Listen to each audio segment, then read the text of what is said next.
Mi nueva nuera me llamó cerdo gordo en su boda. Lo dijo con una sonrisa perfecta, rodeada de sus amigos ricos, mientras mi propio hijo permanecía a su lado sin hacer nada.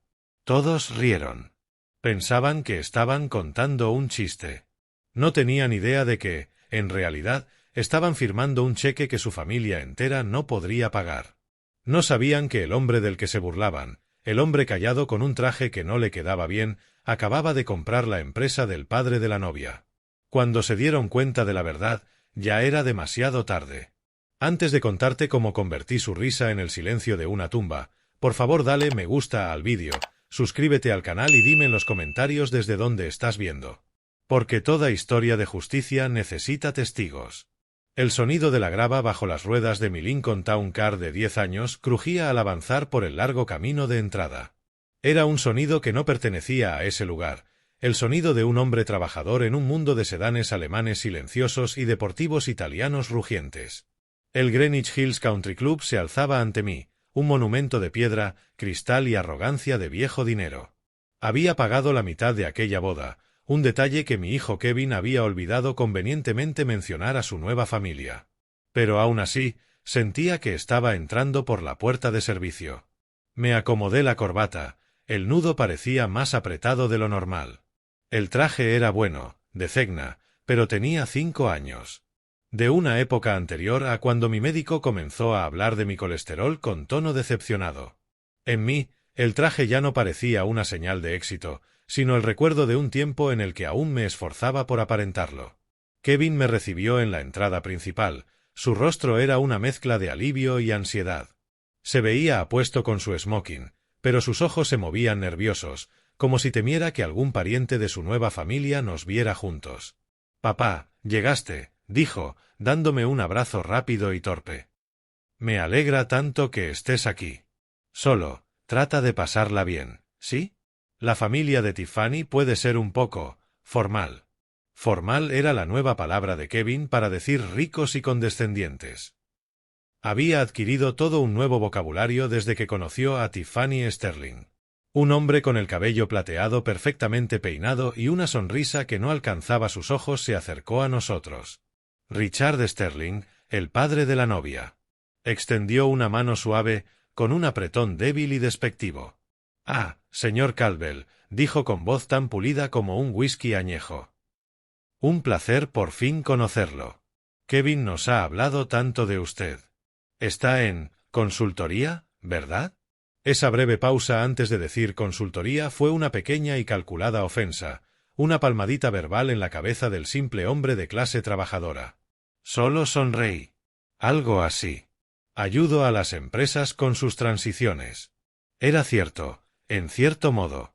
Yo las ayudaba a pasar de ser propiedad de hombres como él a ser propiedad mía. Miré a mi hijo, de pie junto a aquel titán de la industria local.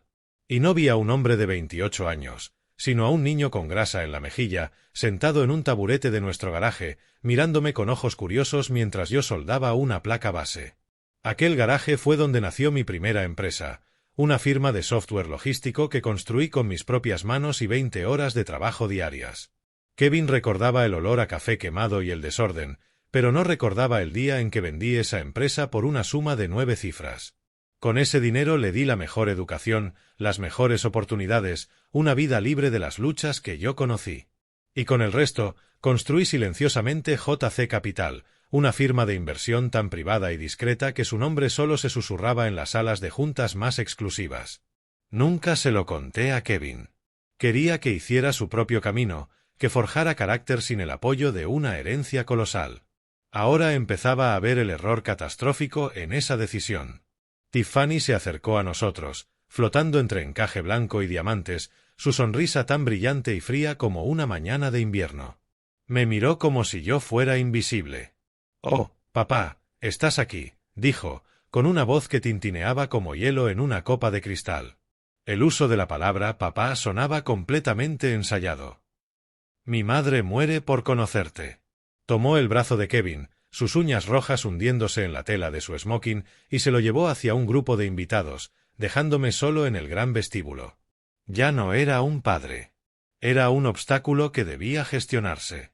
La recepción fue un borrón de ruido y luces, el tintinear de copas, el murmullo de un cuarteto de cuerdas, la risa estridente de gente que jamás había conocido un solo día de dificultad. Encontré una mesa pequeña en una esquina y me quedé allí, con un vaso de soda, observando a mi hijo moverse por su nuevo mundo. Parecía un actor interpretando un papel, su sonrisa demasiado amplia, su postura demasiado rígida. Un invitado en su propia vida. Una hora después, Tiffany apareció a mi lado, las mejillas encendidas por el champán. «Aquí estás», dijo con un brillo peligroso en la voz. «Ven, tengo que presentarte a mis amigos. Mueren por conocer al hombre que crió a mi Kevin». Me agarró del brazo con fuerza, casi arrastrándome por el suelo de mármol hacia un círculo de jóvenes hombres y mujeres que parecían salidos del mismo molde, dientes perfectos, ropa carísima y una mirada de aburrida crueldad. Tiffany me empujó al centro del círculo y las conversaciones se detuvieron. Todas las miradas se posaron en mí. Tiffany soltó mi brazo y enlazó el suyo con el de su nuevo marido. Kevin permanecía a su lado, rígido, con una sonrisa forzada. «Todos», anunció Tiffany, con una voz que proyectaba perfectamente, «quiero que conozcan a mi nuevo suegro». Hizo una pausa dramática, recorriendo con la mirada a su público. Luego me miró directamente, y su sonrisa se transformó en una mueca burlona. Dijo, con voz empapada de falsa ternura, «es el cerdo gordo con el que tendremos que lidiar». Por un instante, el silencio fue absoluto. Luego, uno de los jóvenes soltó una risita. Otro lo imitó. Y de pronto, todo el grupo estalló en carcajadas. No era una risa discreta o contenida. Era abierta, cruel y ruidosa. Vi a Richard Sterling de pie cerca, sin reír, pero con una sonrisa satisfecha en los labios. Levantó su copa en un brindis silencioso. Pero mis ojos estaban puestos en mi hijo. Kevin tenía el rostro pálido, la sonrisa borrada, reemplazada por una expresión de pura vergüenza. Miró al suelo, al techo, a su esposa, a cualquier parte menos a mí. No dijo una sola palabra. Frente a la crueldad de su esposa, frente a la humillación pública de su padre, mi hijo eligió el silencio. Eligió a ellos. Y en ese instante, algo dentro de mí cambió. El dolor, la ira, el impacto, todo desapareció, consumido por una claridad fría y absoluta. No me enojé. No grité. No hice una escena. Ni siquiera se me aceleró el corazón. Solo la miré, sosteniendo su mirada hasta que su sonrisa empezó a temblar. Hasta que vio en mis ojos algo que no comprendía. Algo helado, antiguo, definitivo. Le di un pequeño asentimiento, casi imperceptible. Un gesto de reconocimiento.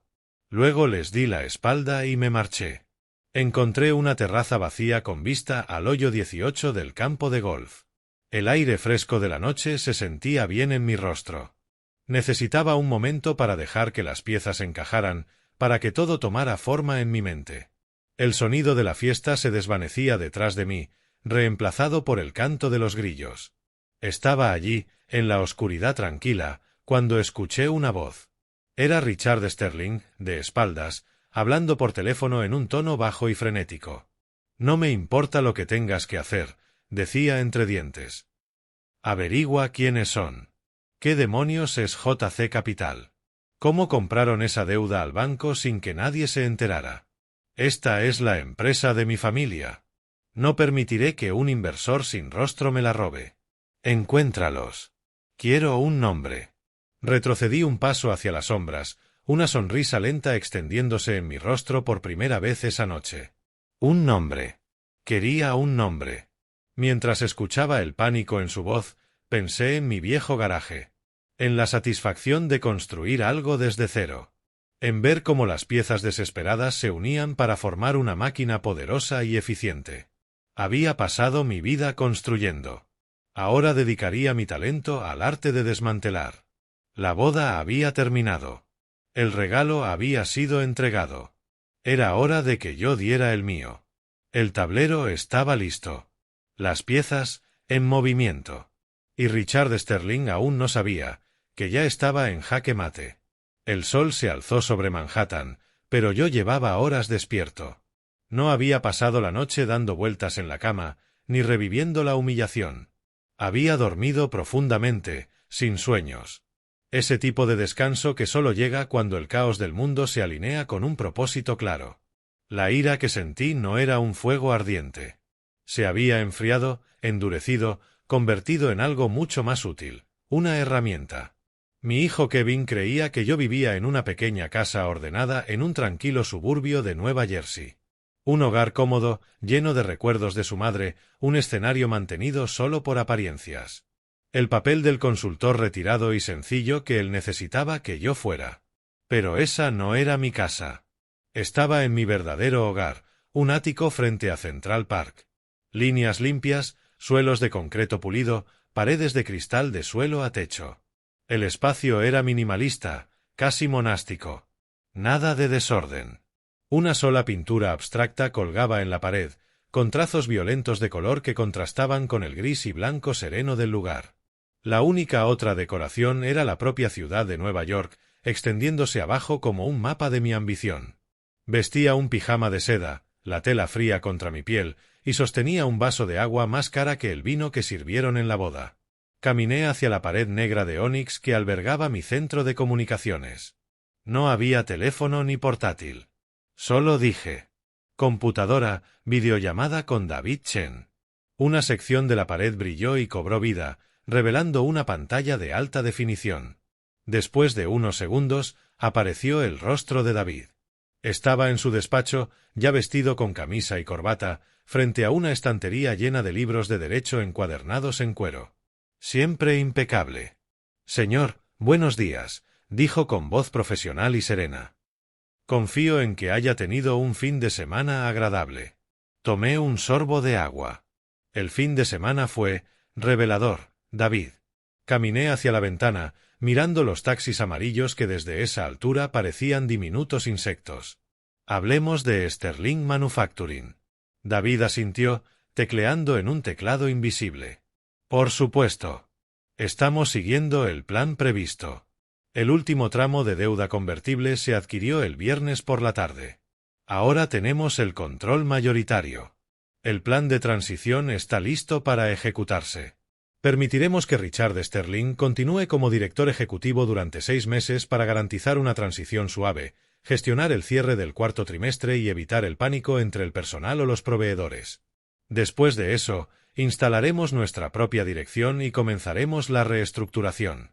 Me giré hacia la cámara y hablé con tono frío. El plan ha cambiado. David se detuvo. Su expresión profesional se mantuvo firme, pero vi un destello de sorpresa en sus ojos. Llevaba 15 años trabajando para mí. Sabía que solo cambiaba un plan cuando algo fundamental había variado. El periodo de 6 meses se cancela, dije sin emoción. La reestructuración comienza ahora. Quiero que reúnas al equipo legal. Quiero una auditoría forense completa de los libros de Sterling Manufacturing de los últimos 5 años. Cada cuenta de gastos, cada contrato de proveedor, cada minuta de junta directiva, cada bono ejecutivo. Encuentra el despilfarro. Encuentra los caprichos. Encuentra la mala gestión que ha estado desangrando esta empresa. Quiero una razón legalmente sólida para despedir a Richard Sterling con causa. David guardó silencio un largo momento, procesando. No cuestionaba mi autoridad. Estaba calculando la logística, las posibles repercusiones. Señor, dijo David con cautela, una destitución hostil de un director ejecutivo histórico podría ser desestabilizadora. Podría asustar al mercado y al personal. Richard es el rostro de esa empresa.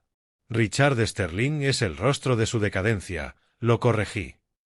Heredó un pura sangre y lo ha estado tratando como un pony en la fiesta de cumpleaños de un niño. La plantilla ya está desestabilizada, David. Solo que aún no lo saben. Trabajan para una compañía que está a 3 meses de la insolvencia, un hecho que su director ejecutivo ha estado ocultando con contabilidad creativa y préstamos que nunca tuvo intención de pagar. Esa era la verdad que David y yo habíamos descubierto durante nuestra investigación. Sterling Manufacturing era una cáscara vacía, un nombre respetado sostenido por deudas y delirios. Nuestro plan original era un rescate quirúrgico y silencioso. La compraríamos por centavos, recortaríamos el exceso, pondríamos una dirección competente y la devolveríamos a la rentabilidad. Solo era negocio. Era lo que hacía JC Capital, encontrábamos activos infravalorados y los volvíamos valiosos.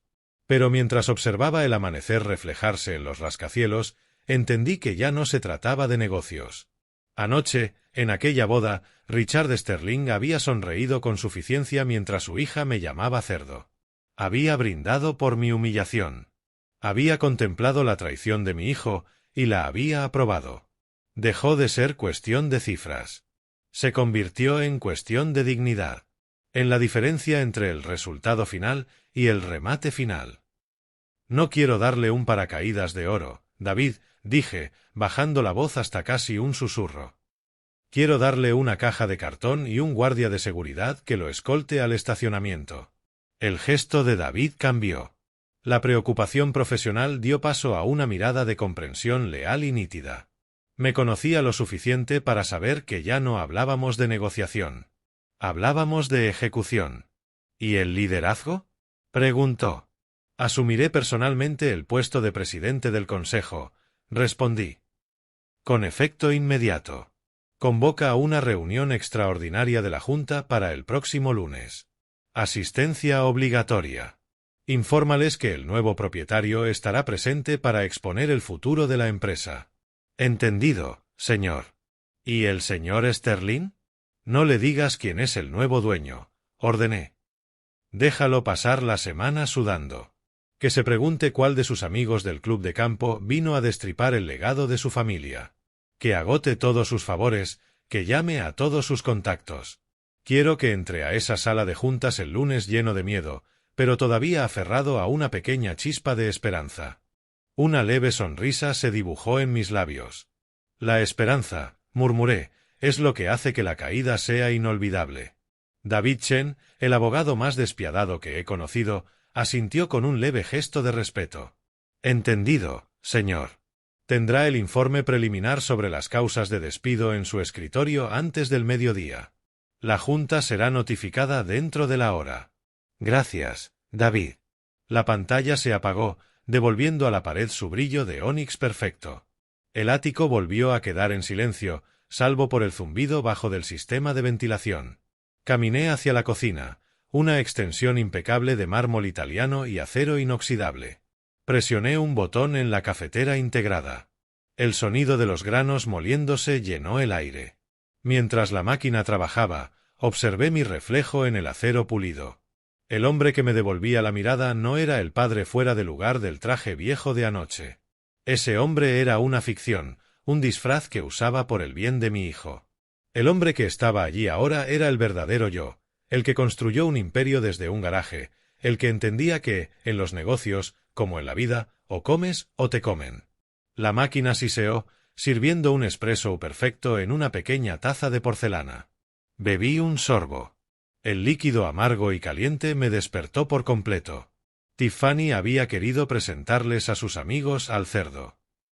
Perfecto. Los cerdos son animales útiles, pacientes, inteligentes y capaces de encontrar trufas ocultas bajo tierra. Pero ellos cometieron un error fatal. Se rieron del cerdo. Y ahora, estaban a punto de conocer al carnicero. Mi teléfono vibró con fuerza sobre el mármol, rompiendo el silencio de la mañana. No necesité mirar la pantalla. Sabía quién era. Dejé que sonara, contando los segundos. 1, 2. Llamaba desde su suite de luna de miel en Bora Bora. Un viaje que yo había pagado. 3, 4. Llamaba porque su nueva esposa, o más probablemente su nuevo suegro, le había ordenado hacer control de daños. 5. Al sexto tono, contesté. Hola, Kevin. Su voz era una ráfaga nerviosa de palabras. Papá, hola, qué bueno que te encuentro. Solo quería decirte que estoy realmente arrepentido por lo de anoche. Podía oír el mar de fondo, un vaivén suave y rítmico completamente opuesto al caos en su voz. Tiffany, bueno, tomó demasiado champán, ya sabes. Con el estrés de la boda y todo eso, no era ella misma. Se siente fatal por lo que pasó.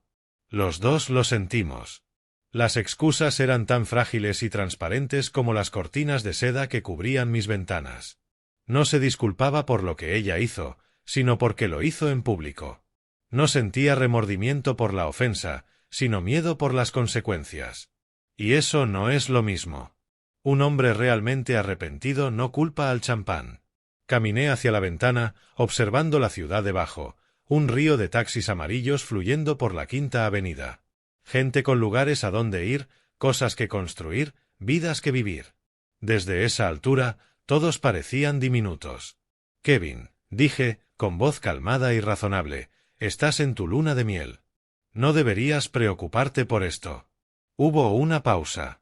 Esa no era la reacción que él había ensayado. Esperaba gritos, reproches, demandas de disculpas. Mi serenidad era un idioma que no comprendía. Pero, papá, me siento horrible, insistió, con la voz quebrándose un poco. Fue algo terrible. Era una broma, una estúpida, horrible broma que salió mal. Una broma. Pensé en esa palabra. Una broma se comparte. Lo único que compartieron anoche fue su desprecio por mí.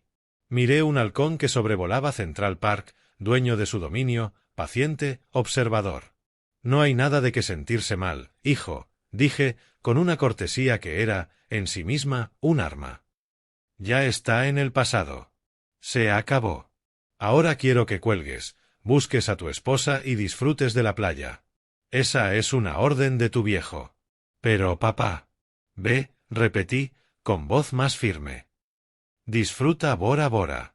Envíame una postal. Colgué antes de que pudiera decir otra palabra. Antes de que intentara otra mentira. Dejé el teléfono sobre el mármol y permanecí quieto un largo rato, mientras el silencio del ático me envolvía. Una parte de mí, la parte que todavía era padre antes que otra cosa, quería creerle. Quería oír verdadero arrepentimiento. Pero el hombre que había contestado esa llamada, el presidente de JC Capital, sabía mejor. Esa llamada no era un acto de amor. Era una transacción comercial. Mi hijo estaba intentando gestionar un activo, suavizar un problema con un socio clave. Había aprendido demasiado bien el lenguaje de su nueva familia. Mi hijo tomó su decisión anoche, al quedarse en silencio. Y yo tomé la mía esta mañana. Era hora de ejecutar el siguiente paso. Tomé el teléfono otra vez. Sin dudar. Computadora, llama a Mark O'Donnell. Un momento después, una voz cálida y familiar respondió. Jim, qué gusto oírte. ¿Cómo estuvo el gran día? Debes estar orgulloso. Mark era mi abogado inmobiliario, un tipo directo de Queens que llevaba 20 años manejando mis propiedades. Uno de los pocos que conocía tanto la casa modesta en Nueva Jersey como el ático en Manhattan. El día fue revelador, Mark, dije, sin rodeos. Necesito que hagas algo por mí. Es sobre la propiedad de Greenwich, el gran regalo de boda. Por supuesto, respondió. ¿Qué tienes en mente? ¿La feliz pareja quiere añadir una piscina ya? Algo así, dije con calma. Quiero mover el título a un fideicomiso revocable. Con efecto inmediato. Oí el sonido de un bolígrafo escribiendo. Ningún problema, Jim. Podemos tener eso presentado antes del final del día. ¿Lo ponemos bajo el James Caldwell Revocable Trust? Beneficiario, tu hijo, Kevin Caldwell, ¿correcto? Era una pregunta rutinaria, una simple confirmación. Miré otra vez por la ventana, hacia la inmensa ciudad extendida ante mí. Tanta gente, soñando con una oportunidad, una beca, un golpe de suerte. Una educación. El único regalo que yo había querido darle a mi hijo, y el que él había desperdiciado. No, Mark, dije con voz firme y serena. El beneficiario será el Fondo de Becas para Estudiantes de Bajos Recursos de la Universidad de Columbia. El sonido del bolígrafo se detuvo. El silencio que siguió pesaba lleno de preguntas que nunca formularía. Mark era un profesional. No preguntaría por qué. No hacía falta. Un movimiento así, al día siguiente de una boda, era una declaración más fuerte que cualquier discurso. Era una declaración de guerra. Finalmente, aclaró la garganta. Entendido, Jim, dijo, ahora completamente en modo profesional. El beneficiario será el Columbia University Underprivileged Student Scholarship Fund. Le enviaré los documentos para firma electrónica en menos de una hora. Gracias, Mark. Colgué. Estaba hecho. La primera jugada en un juego que ellos ni siquiera sabían que estaban jugando. El cimiento de su nueva vida, la majestuosa casa de 7 habitaciones en Greenwich, el símbolo máximo del triunfo social de Tiffany, ya no les pertenecía. Era un fantasma. Una ilusión. En ese momento, ella probablemente estaba sentada en una playa de arena blanca, bebiendo un cóctel con una sombrillita, hojeando revistas de arquitectura en su tableta, planeando renovaciones, imaginando fiestas en el jardín. Sin saber, arrogante y feliz, que estaba soñando con una casa que pertenecía a 1000 estudiantes futuros a los que jamás conocería. Le había dado a mi hijo un hogar, un lugar para construir una familia, una base sobre la cual crear una vida con valores. Pero una base solo es tan firme como las personas que se paran sobre ella, y el suelo bajo sus pies estaba a punto de ceder. Pasó una semana. Una semana de silencio. Desde mi ático, la ciudad era una película muda de ambición y movimiento. Para Kevin y Tiffany, era un sueño bañado por el sol en Bora Bora, una fantasía pagada por un hombre al que despreciaban. Para Richard Sterling, era el inicio de un miedo silencioso y creciente. Mi equipo legal, dirigido por David Chen, se abalanzó sobre las finanzas de Sterling Manufacturing como una manada de lobos. Cada cifra fue examinada, cada transacción cuestionada. David me enviaba informes diarios, no solo sobre los números, sino sobre el ambiente dentro de la empresa. La noticia se había filtrado. Algo estaba ocurriendo. Un tiburón rondaba. David me describió la oficina de Richard Sterling con detalle. Una sala enorme en el último piso, forrada de caoba oscura que absorbía toda la luz. Un escritorio del tamaño de un coche pequeño, perfectamente despejado salvo por un juego de plumas doradas. Detrás, un enorme retrato al óleo de su padre, el fundador, mirándolo con una mueca perpetua de decepción. Las únicas otras decoraciones eran sus propios logros. Un premio al empresario regional del año de hacía más de una década. Una foto estrechando la mano de un político olvidado. Y una placa del club de campo por un torneo de golf que había ganado. No era una oficina. Era un museo dedicado a un hombre que se creía su propia propaganda. Fue en ese museo donde Kevin y Tiffany entraron el viernes tras regresar de su viaje. Bronceados, radiantes y completamente ajenos a la tormenta.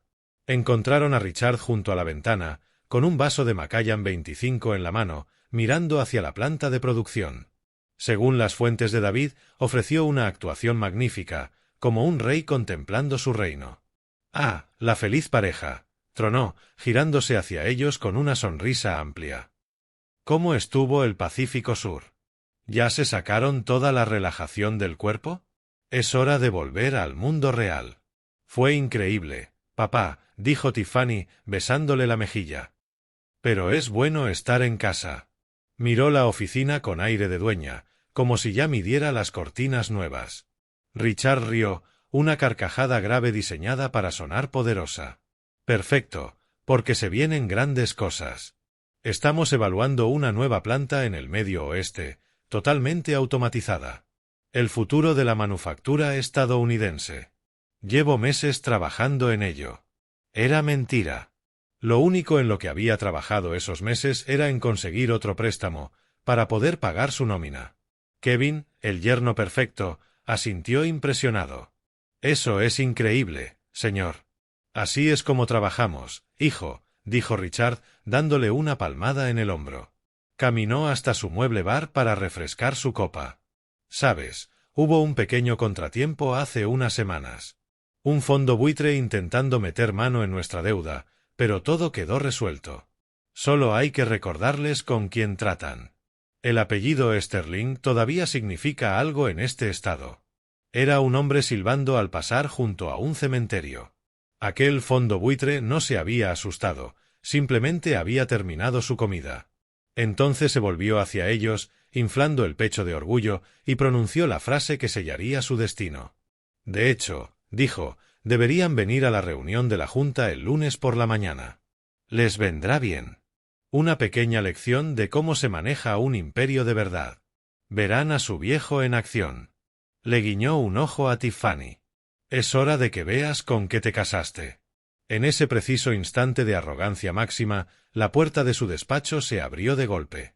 Su secretaria, una mujer llamada Carol que llevaba 30 años en la empresa, apareció con el rostro pálido y las manos temblorosas. Sostenía una sola hoja, un correo impreso, como si fuera radiactivo. Señor Sterling, balbuceó con voz débil y tensa. Lo siento muchísimo por interrumpir, pero esto acaba de llegar. Está marcado como urgente y jurídicamente vinculante. La máscara jovial de Richard se desvaneció, sustituida por un destello de fastidio. Carol, ¿qué te he dicho sobre interrumpirme cuando tengo visitas? Le arrancó el papel de las manos y sus ojos recorrieron las primeras líneas. Puedo imaginarlo a la perfección, como su postura segura se desinfló apenas, como el color empezó a fugarse de su cara al leer la prosa fría y corporativa que mis abogados habían redactado con tanto cuidado. Yo conocía esas palabras de memoria. De conformidad con la adquisición de una participación mayoritaria de control en todos los activos y deudas pendientes de Sterling Manufacturing por su nueva sociedad matriz, JC Capital. Sociedad matriz. Las palabras habrían quedado suspendidas en el aire, mortales y extrañas. Sterling Manufacturing nunca había tenido una matriz. Era la matriz. Richard siguió leyendo, moviendo los labios en silencio. Por la presente se convoca una reunión extraordinaria del Consejo de Administración para el lunes a las 9 en punto de la mañana. El propósito de esta reunión es exponer la transición estratégica y presentar al nuevo liderazgo. La asistencia es obligatoria. Se confirma la presencia del nuevo propietario. Bajó el papel con la mano temblorosa. Tiffany lo miró con el ceño fruncido, confundida. Papá, ¿qué es? ¿Qué es JC Capital? Richard intentó quitarle importancia con una risa, pero el sonido fue hueco y quebradizo. No, no es nada. Son los banqueros. Les encantan estos jueguitos de poder, cartas amenazantes para asustar a los de la vieja guardia. Arrojó el papel sobre su escritorio enorme. Solo es una táctica. Hay que recordarles dónde está el poder real. Pero su voz carecía ya del bramido de antes. El rey parecía de repente muy pequeño en su despacho gigantesco. Kevin, que había visto el poder verdaderamente silencioso en su propio padre, aunque no lo reconociera, notó la diferencia. Vio el miedo detrás de la fanfarronería. Carol seguía junto a la puerta. Señor, susurró. El correo se envió a todos los consejeros y el registro ante la SEC se publicó hace 2 minutos. Es público. La sala enmudeció. ¿Público? La pelea ya no podía ocultarse. La debilidad quedaba expuesta a la vista de todos. Richard Sterling miró el papel sobre su mesa como si fuera su propia sentencia de muerte. El director ejecutivo seguro de sí mismo había desaparecido, reemplazado por un hombre que acababa de ser informado de que ya no era el dueño de su casa. Desde mi atalaya sobre la ciudad, bajé la tableta en la que David me había enviado la transcripción del feed de seguridad del escritorio de Carol. Richard pasaría todo el fin de semana en un frenesí, llamando a todos sus contactos, tirando de cada hilo, exprimiendo cada amistad antigua, tratando desesperadamente de encontrar el nombre detrás de JC Capital. Buscaría ese nombre en los lugares de siempre, en el club de campo, en los registros de yates, en las listas de donantes para la reelección del gobernador. Pero buscaba en todos los lugares equivocados. Buscaba a un igual, a un adversario de su mismo mundo dorado. Jamás se le habría ocurrido buscar el nombre del hombre al que su hija llamó cerdo. Jamás habría pensado en un garaje polvoriento de hace 20 años. La sala de juntas de Sterling Manufacturing parecía un cuarto conteniendo la respiración. Un espacio diseñado para proyectar poder, una larga mesa de caoba pulida que devolvía el reflejo nervioso de los hombres sentados alrededor. En la pared colgaba el retrato del padre de Richard, su mirada severa como un juicio mudo permanente. El aire estaba cargado con olor a café caro y a miedo barato. La junta al completo estaba presente, un conjunto de hombres mayores con trajes impecables, rostros mezclando lealtad y ansiedad. Habían acudido a conocer al fantasma que llevaba una semana rondando su empresa. En el extremo de la mesa, cerca de la cabecera, se sentaban Tiffany y Kevin. Estaban allí como invitados espectadores a lo que Richard había prometido que sería una clase magistral de poder corporativo. Tiffany lucía radiante, con un vestido blanco de oficina, lista para interpretar el papel de heredera aparente. Kevin, en cambio, se veía incómodo. Se ajustaba la corbata una y otra vez, sus ojos iban y venían hacia la puerta. La semana de silencio de su padre lo había inquietado más que cualquier llamada furiosa. Richard Sterling estaba de pie en la cabecera, la silla del presidente, pero no se sentaba. Actuaba.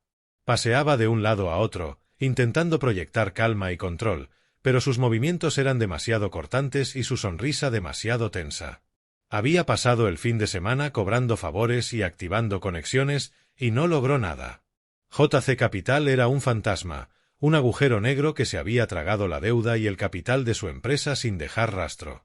Señores, gracias por venir con tan poca antelación, comenzó, con una voz un poco demasiado alta. Sé que ha habido especulaciones esta semana. Rumores, nervios de mercado, tonterías. Teatro de Wall Street. Estamos más fuertes que nunca. Mentía, y todos en esa sala lo sabían. Estaban viendo a un capitán intentando convencer a su tripulación de que el iceberg era un pequeño inconveniente. Tiffany lo contemplaba con adoración, creyéndose el espectáculo. Kevin miraba la superficie pulida de la mesa, observando su propio reflejo distorsionado. A la hora exacta, a las 9 en punto, las pesadas puertas de roble al fondo de la sala se abrieron de par en par. Las conversaciones se detuvieron. Todas las cabezas se giraron. El primero en entrar fue David Chen, alto, impecable, traje gris oscuro, rostro de calma profesional. Portafolio de cuero fino en la mano y una eficiencia que hacía ver blandos y lentos a los demás. Se hizo a un lado, sujetó la puerta, y entonces entré yo. El hombre que cruzó aquella sala no era el del banquete. Aquel era un fantasma, una ilusión cuidadosamente construida de mediocridad. Aquel era blando, desaliñado, envuelto en una invisibilidad cómoda como un abrigo viejo.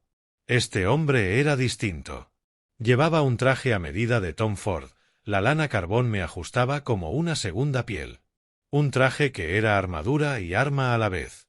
La pequeña barriga que arrastraba había desaparecido, fruto de una semana de disciplina renovada y de una dieta hecha de pura furia fría.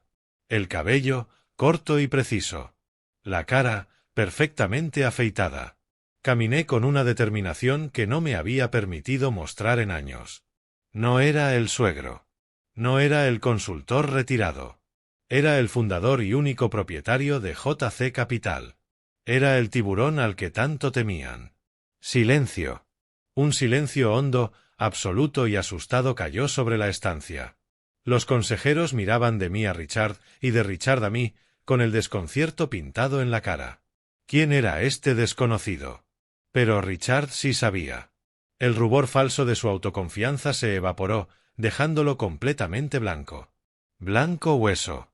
El vaso de agua le tembló en la mano, los cubitos tintinearon contra el cristal. Abrió la boca, pero no le salió voz.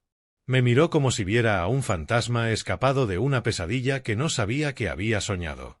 Caldwell consiguió por fin carraspear en un susurro roto. ¿Qué haces aquí? Junto a él, el rostro perfecto de Tiffany se desmoronó. Sus ojos se abrieron de par en par, sus labios rojos quedaron entreabiertos en un jadeo mudo de incredulidad. El mundo se inclinó sobre su eje. Las piezas de su vida perfecta encajaron en una nueva configuración, horrenda. El cerdo gordo. El traje mal ajustado. El hombre al que se había burlado. El hombre que aterraba a su padre. Eran la misma persona. La sangre huyó de su cara, dejándola como una muñeca de porcelana hecha añicos. No los miré. No concedí su asombro. Mis ojos se fijaron en una sola cosa, la silla vacía del presidente en la cabecera. Crucé la sala. Mis pasos fueron el único sonido, cada uno como un martillazo en los cimientos de su mundo. No me detuve hasta llegar a la cabeza de la mesa, junto a donde Richard seguía clavado en el sitio. Tiré de la pesada silla de cuero, las patas rasparon el suelo. Me senté. Ese asiento me pertenecía. Lo había comprado. Coloqué mi maletín de cuero sobre la mesa. Su peso sólido era una declaración de permanencia. David Chen dio un paso al frente en el silencio. Se situó al lateral, abrió su portafolio y habló. Su voz era serena, clara y completamente implacable. «Buenos días, señores», dijo, dejando que su mirada recorriera los rostros atónitos. «Mi nombre es David Chen. Soy vicepresidente ejecutivo de JC Capital». Dejó colgar ese nombre en el aire para aplastar las dudas restantes. Como ya saben, JC Capital es la nueva sociedad matriz y propietaria única de Sterling Manufacturing. En nombre de JC Capital, me gustaría presentarles a su nuevo presidente del consejo. Hizo una pausa, giró apenas la cabeza y me indicó con la mano. El señor Jameson Caldwell. El nombre golpeó la sala como un puñetazo. Un jadeo colectivo recorrió a los consejeros. Me miraron a mí, luego al rostro ceniciento de Richard, luego a la expresión de horror absoluto de Tiffany. El rompecabezas estaba completo. No era una toma de control. Era una ejecución pública. Richard Sterling emitió un sonido pequeño y herido, como el aire escapando de una rueda pinchada. Las piernas le fallaron, cayó desplomado en la silla junto a la mía. Ya no era el rey en su castillo. Era solo un hombre viejo recién desalojado. Crucé la mesa con la mirada y me encontré, por primera vez, con los ojos de Kevin. Vi la vergüenza y el miedo de la boda, pero vi algo más también, una comprensión naciente y aterradora. Por fin estaba viendo a su padre, no al consultor retirado de la casita tranquila en Jersey. Veía al hombre que había levantado un imperio desde un garaje. Al hombre que nunca conoció. Al hombre al que traicionó. Abrí los dos cierres dorados de mi maletín. El clic metálico resonó en la sala muerta de silencio. Sonó como la tapa de un ataúd. Como el inicio de un capítulo nuevo. Alcé la tapa y el aire pareció vaciarse. Dentro no había artilugios secretos ni trucos. Solo un montón de carpetas manila perfectamente ordenadas. Papel, el arma más poderosa y subestimada del mundo. Deslicé la carpeta superior y la coloqué sobre la mesa pulida. Su cubierta sencilla insultaba la grandilocuencia de la caoba. Dirigí mi atención al hombre desplomado a mi lado. «Richard», dije, con voz baja que obligó a todos a inclinarse para oír la destronación de su rey. «Empecemos por los hechos. Sterling Manufacturing ha declarado pérdidas netas durante 5 trimestres consecutivos. Tu ratio de deuda sobre capital es insostenible. Has autorizado personalmente bonos ejecutivos, incluido uno para ti, al mismo tiempo que congelabas los salarios de los empleados alegando presiones del mercado». Abrí la carpeta. Dentro, estados financieros subrayados en amarillo y rojo. No necesitaba leerlos, me sabía cada cifra de memoria. Los préstamos que contrataste con 3 bancos distintos para cubrir esas pérdidas se empaquetaron y vendieron hace 6 meses. JC Capital fue el comprador. Durante los últimos 6 meses, Richard, cada nómina que firmaste, cada proveedor que pagaste, lo hiciste con mi dinero. Su cara era una máscara de carne vencida. Sus ojos, antaño llenos de arrogancia casual, eran ahora charcos vidriosos de terror. Intentó hablar, pero de su garganta solo salió un chasquido seco. Seguí adelante, empujando la carpeta con suavidad hasta dejarla frente a él. «Tienes 2 opciones esta mañana». Levanté un dedo. Opción 1. Dentro de esa carpeta hay una carta de renuncia redactada por mi equipo legal. Cita motivos de salud. La firmas. A cambio, recibirás un paquete de salida modesto, suficiente para una jubilación cómoda, no lujosa. Saldrás hoy mismo de esta empresa y no volverás. Tu legado, manchado como está, permanecerá, en lo esencial, en privado. Levanté un segundo dedo. Opción 2. Te niegas. En ese caso haré que seguridad te retire de esta sala. Serás despedido por causa con efecto inmediato. Y el contenido de esta segunda carpeta, toqué otra carpeta en mi maletín, que detalla lo que mis auditores forenses consideran un patrón de fraude a accionistas y de falseamiento deliberado de información financiera, se remitirá a la SEC y a la Fiscalía. Tú decides, Richard, un final silencioso o uno muy, muy público. Miró la carpeta como si fuera una serpiente enroscada. La mano le tembló cuando la alargó. Entonces Tiffany encontró su voz, sonó rota y desesperada. «Papá, por favor, no». Sollozó, mirándome. «Señor Caldwell». «Jim, lo siento muchísimo. Yo no era yo. No quise». Giré la cabeza y la miré. La miré de verdad por primera vez desde que entré. Su rostro hermoso estaba arruinado por las lágrimas y el miedo. La máscara no se le había resbalado, se había derretido. «¿No quisiste qué, Tiffany?», pregunté, genuinamente curioso. «¿No quisiste reunir a tus amigos? ¿No quisiste divertirte a costa del viejo? ¿No quisiste llamarme cerdo gordo?». Las palabras feas colgaron en el aire estéril y silencioso de la sala. Ella se encogió como si la hubiera golpeado. «No, era una broma». «Ya veo», dije, asintiendo despacio. «Una broma». Metí la mano en el bolsillo interior de mi chaqueta y saqué un sobre blanco alargado. Yo también tengo sentido del humor. Por ejemplo, me hace gracia la ironía. Levanté el sobre. «Esto concierne a la casa de Greenwich, la que compré como regalo de bodas para ti y para mi hijo».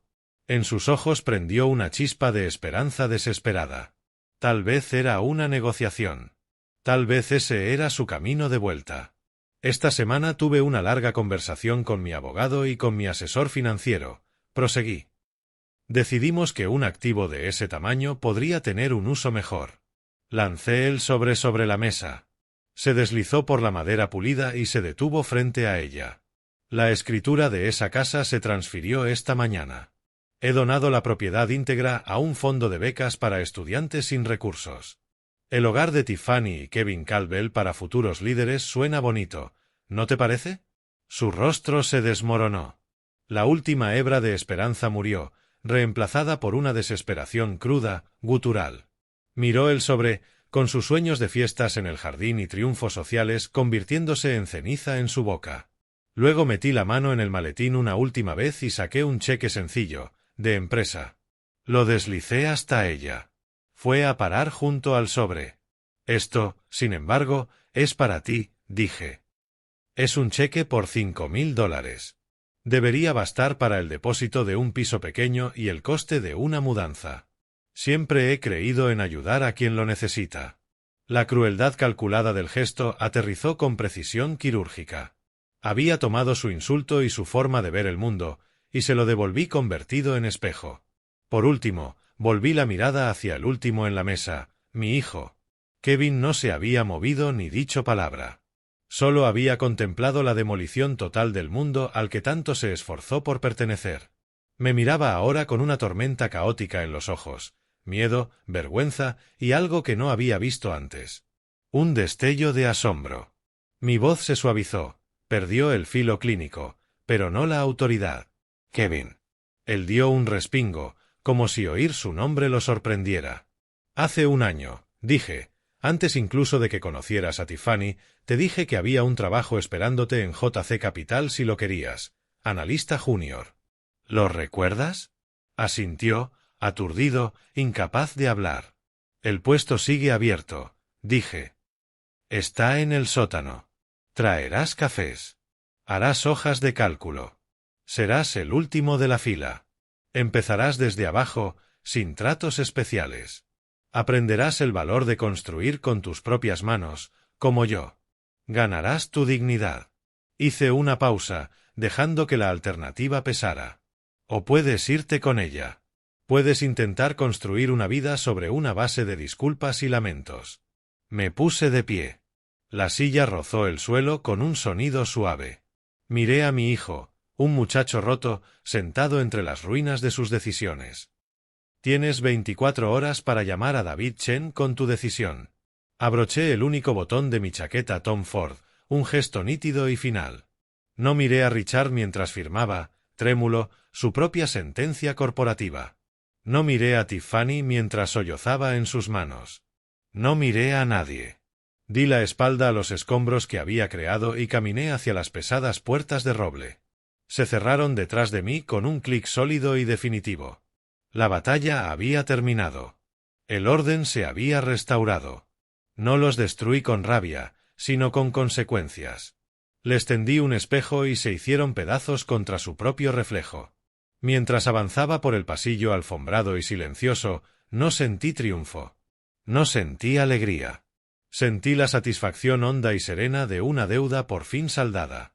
Había perdido a un hijo, pero me había reencontrado.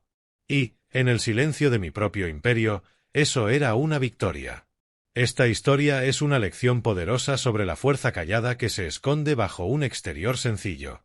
Un recordatorio tajante de que juzgar a las personas por su apariencia o su estatus social es un error profundo y a menudo costoso.